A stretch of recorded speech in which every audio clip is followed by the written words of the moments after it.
Dor, hai guys. Akhir-akhir ini PSSI sedang disorot oleh netizen di Republik Indonesia karena adanya pemecatan atau pemberhentian kontrak dari pelatih Sintayong dan digantikan oleh sosok yang dianggap cukup kontroversial, yaitu Patrick Kluivert. Bahkan sudah ada tagar Patrick Kluivert out di media sosial. Dan PSSI juga rencananya atau dikabarkan akan dipanggil oleh DPR RI terkait keputusan pemecatan Sintayong ini. Di video ini kita akan membahas harta kekayaan dari para petinggi PSSI. Yang dimaksud petinggi di sini yaitu ketua umum, wakil ketua umum, dan juga anggota eksekutif komite atau Exco PSSI. Oke, langsung kita menuju ke daftarnya. Tapi sebelum itu, seperti biasa disclaimer dulu ya. Sumber dari video ini diambil dari situs ilhkpn.kpk.go.id milik KPK Republik Indonesia. Jika terdapat kesalahan input atau kesalahan laporan, itu di luar tanggung jawab admin ya. Lalu yang kedua, video ini dibuat untuk tujuan memberi informasi dan edukasi kepada masyarakat luas, tanpa ada tendensi apapun yang terkandung di dalamnya. Oke, langsung kita mulai di daftar yang pertama, yaitu Komisaris Besar Polisi Sumarji, yang mempunyai dua posisi sekaligus sebagai eksekutif komite PSSI atau Exco PSSI dan juga sebagai manajer tim nasional Indonesia. Beliau terakhir melaporkan harta kekayaannya pada tanggal 10 Februari tahun 2022 untuk jenis laporan periodik tahun 2021 saat beliau menjabat sebagai Direktorat Lalu Lintas di Kepolisian Daerah Bengkulu. Total harta kekayaan beliau adalah 8.384.367.000 rupiah dengan rincian sebagai berikut: tanah dan bangunan 8,1 miliar, alat transportasi dan mesin 60 juta, kas dan setara kas 150 juta, dan beliau tidak mempunyai hutang. Jadi total harta kekayaan beliau adalah 8.384.367.000 rupiah. Dan mungkin jumlahnya sudah bertambah ya, karena ini adalah laporan di tahun 2022.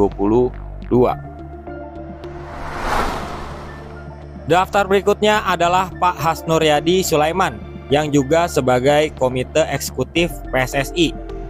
Beliau terakhir melaporkan harta kekayaannya pada tanggal 28 Agustus tahun 2024 untuk jenis laporan periodik tahun 2023 saat beliau menjabat sebagai anggota DPR RI dari Partai Golkar.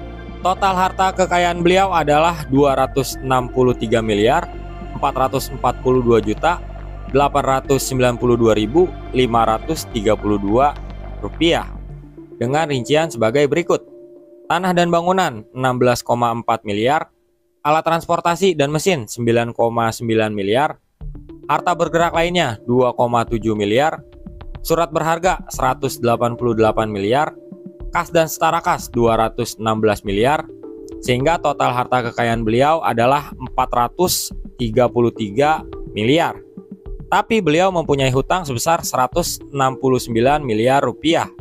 Jadi total harta kekayaan beliau setelah dipotong hutang adalah 263 miliar 442 juta 892.532 rupiah. Daftar berikutnya adalah Pak Arya Mahendra Sinulinga atau Pak Arya Sinulinga sebagai anggota Exco PSSI. Kalau nama satu ini kalian harusnya udah sering dengar ya, karena beliau sering diundang sebagai narasumber di beberapa media. Beliau terakhir melaporkan harta kekayaannya pada tanggal 31 Maret tahun 2024 untuk jenis laporan periodik tahun 2023 saat beliau menjadi staf khusus di Kementerian BUMN.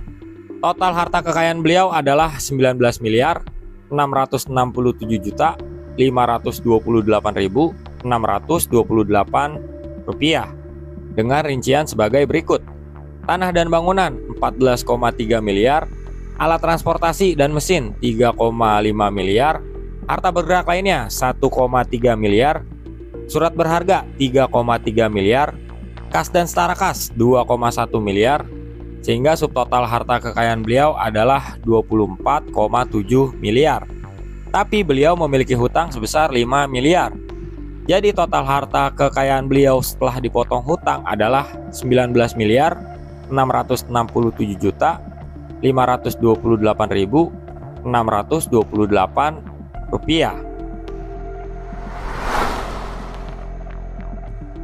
Daftar berikutnya adalah Pak Zainuddin Amali sebagai Wakil Ketua Umum PSSI. Beliau terakhir melaporkan harta kekayaannya pada tanggal 30 Maret tahun 2024 untuk jenis laporan periodik tahun 2023 saat beliau menjabat sebagai Komisaris Independen di PT Bank Mandiri Persero Tbk.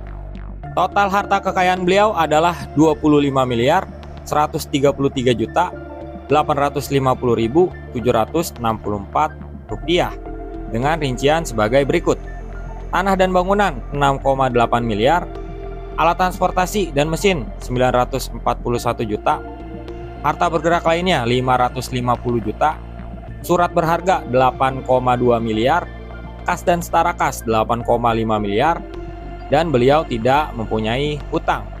Jadi total harta kekayaan beliau adalah 25.133.850.764 rupiah.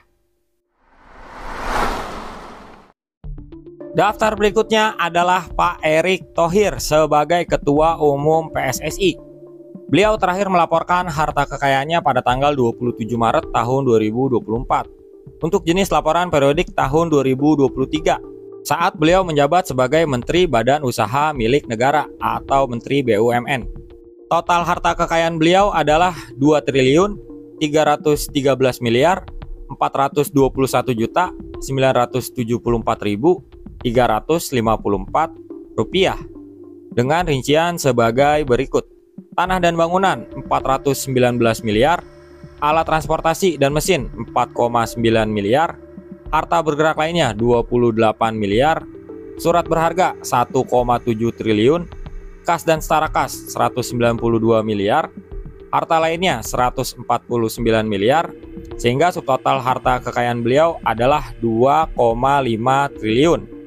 Tapi beliau memiliki hutang sebesar 203 miliar. Jadi total harta kekayaan beliau setelah dipotong hutang adalah 2.311.421.974.354 rupiah. Dan untuk para petinggi lain, yaitu misalnya Wakil Ketua Umum kedua Ibu Ratu Tisha Destria dan Sekretaris Jenderal Pak Yunus Nusi dan beberapa anggota komite eksekutif yang lain, laporan harta kekayaannya tidak terdaftar di LHKPN ya, karena sebenarnya PSSI tidak diwajibkan untuk melaporkan harta kekayaan karena ini bukan lembaga di bawah pemerintah Republik Indonesia ya. Jadi ini adalah lembaga independen. Lalu bagi kalian yang penasaran berapa gaji dari petinggi PSSI dan anggota komite eksekutif, kita sudah mencarinya dari berbagai sumber. Ternyata gaji dari petinggi PSSI ini adalah tidak ada alias nol. Jadi kita juga nggak tahu ya dari mana mereka dapat penghasilan kalau cuma bekerja di PSSI. Tapi yang jelas sebagai petinggi PSSI dan anggota komite eksekutif, para tokoh ini tidak mendapatkan gaji. Oke guys, jadi gitu aja buat video kali ini. Semoga informasinya bermanfaat. Dan gue minta maaf kalau ada salah-salah kata dan salah dalam penyebutan nama. Sampai ketemu di video selanjutnya. See you guys. Kita tunggu hasil selanjutnya dari DPR nanti ya. Beneran dipanggil atau enggak nih para petinggi PSSI. Dan seperti apa hasilnya. Bye.